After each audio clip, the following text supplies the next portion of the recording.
महाराष्ट्र दिनाच्या, मराठी राजभाषा दिनाच्या आणि कामगार दिनाच्या तुम्हा सगळ्यांना खूप खूप शुभेच्छा. तर मित्रांनो, मी तुम्हाला घेऊन आलेलो आहे आता माथेरानच्या पायथ्याशी असलेल्या हुतात्मा चौकामध्ये.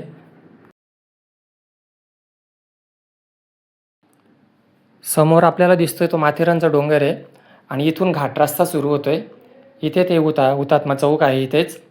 आणि इथे आज कार्यक्रम आपला महाराष्ट्र दिनाचा साजरा होतोय. त्यासाठी मी आणि कौशल इथे दोघे पण सकाळीच आलो आहे. नमस्कार, गुड मॉर्निंग, सुप्रभात, जय शिवराय, जय महाराष्ट्र. तर मित्रांनो, आज मी आलो आहे नेरळ इथे आपल्या 1 नंबर नाक्याच्या इथे. तिथे आपला महाराष्ट्र दिन साजरा होतो आहे. कवी राजा नीलकंठ बढे यांनी महाराष्ट्र गीत लिहिलं. ते शाहीर साबळे यांनी गायलं आणि सहकाऱ्यांनी, आणि श्रीनिवास खळे यांनी ते संगीतबद्ध केलं.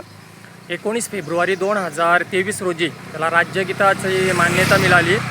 हे गीत जय जय महाराष्ट्र माझा, गरजा महाराष्ट्र माझा.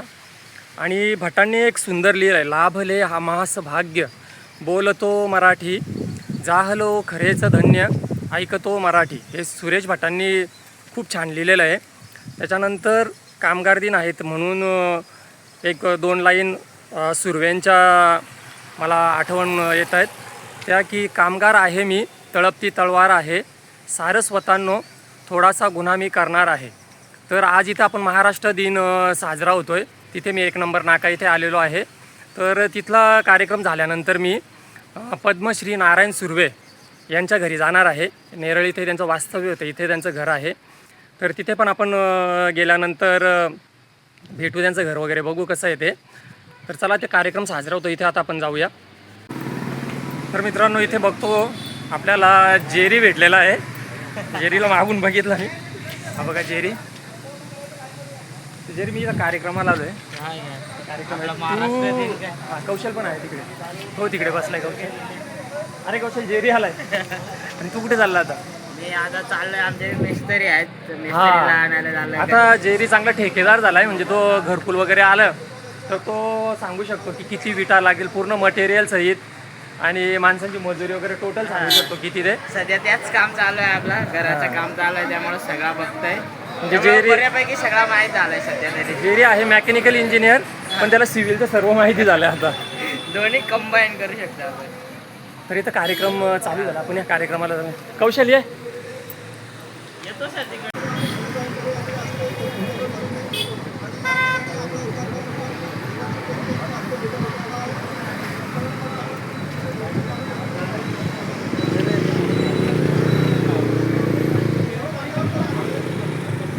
तर मान्यवरांच्या हस्ते पुष्पहार अर्पण होतात हुतात्म्यांच्या पुतळ्यांना. आपण बघतोय कौशल इथंच सांगतो, पुढे येतो. हां, मग मी आहे पुढे.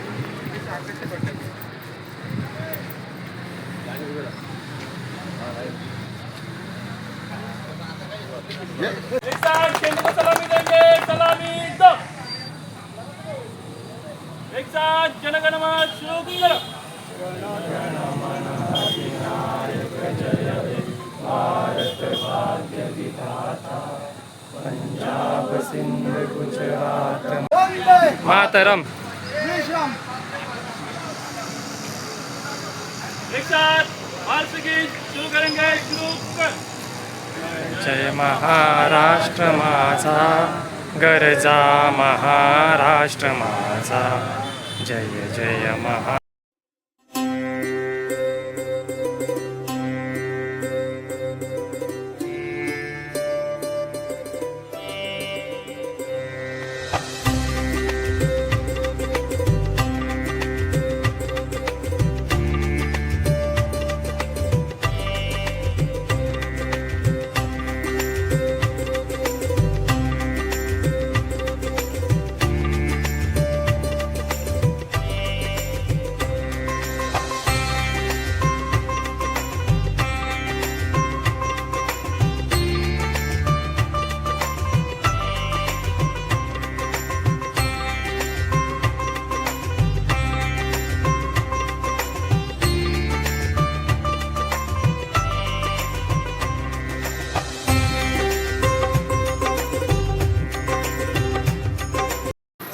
तर मित्रांनो, हुतात्म्यांना अभिवादन करून झालेलं आहे, कार्यक्रम झालेला आहे आपला ध्वजवंदनाचा पण. तर आता मी जातो आहे कविवर्य नारायण सुर्वे यांच्या घरी. तर भेटू आपण तिकडे आता. येतो आतमध्ये, येतो. आलो आतमध्ये, येतोय. आलो येतोय. सकाळी आम्ही लवकरच हुतात्मा चौकामध्ये गेलो होतो आणि तिकडून कार्यक्रम झाल्यानंतर निघालो. तर कौशलला खूप भूक लागली होती. तर आम्ही बाजारातून आलो नागेश भाऊ खडे यांच्याकडे. सुप्रसिद्ध बटाटा वडा असतो त्यांचा. त्यांच्याकडे नाश्ता केल्यानंतर आम्ही सुर्वे सरांच्या इकडे निघालो. सुर्वे सरांचं आणि आमचं घर 1 मिनिटाच्या अंतरावरच आहे. तर मला इलेक्ट्रिक काम पण तिथे करायचं होतं. तर त्याच्यामुळे मी घरी येऊन चेंज केलं आणि त्याच्यानंतर मग सुर्वे सरांकडे आलो. तर हे बघतोय आपण सुर्वे सरांचं घर आहे.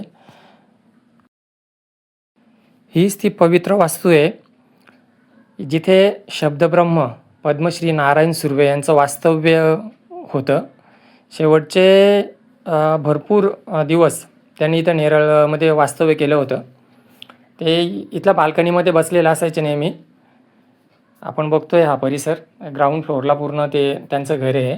हा रस्ता समोरचा स्टेशनला जातो. माझ्या मागे बघता आपण हे अंगण आहे आणि इथे सुर्वे सर नेहमी बसलेले असायचे. तर चला आपण घरात जाऊया. तर आपण घरामध्ये बघतोय त्यांचे पुरस्कार भरपूर आहेत. इथं कपाटामध्ये समोर पण भिंतीवरती पण त्यांना सन्मानचिन्ह वगैरे भेटलेले आहेत, ते लावलेले आहेत सगळीकडे. तुम्हाला दाखवतो मी. तर आपल्याला त्यांच्या नेरळच्या घरी हे दिसत आहेत पुरस्कार वगैरे जे आहेत ते कमी प्रमाणात आहेत, म्हणजे भरपूर आहेत पण याच्यापेक्षा जास्त, खूप जास्त नाशिक येथे आपल्याला बघायला मिळतील. तिथे संग्रह करून ठेवलेला आहे त्यांचे भरपूर पुरस्कार आणि फोटो वगैरे तिकडे आपल्याला नाशिक इथे बघायला मिळतील. तर इथे पण खूप आहेत पण याच्यापेक्षा कित्येक तरी पटीने नाशिक इथे जास्त आहेत.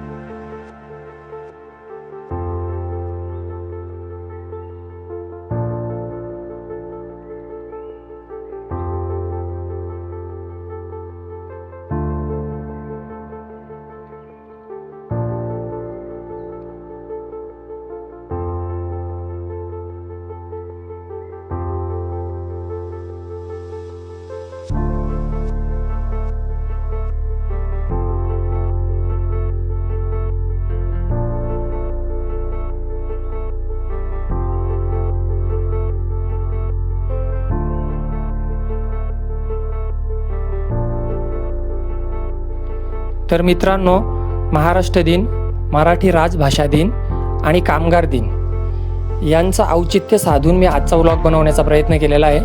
व्हिडिओ आवडला असल्यास व्हिडिओला लाईक करा, चॅनलला सबस्क्राईब करा. भेटू आपण लवकरच आणखी एका नवीन व्हिडिओमध्ये. तोपर्यंत बाय बाय.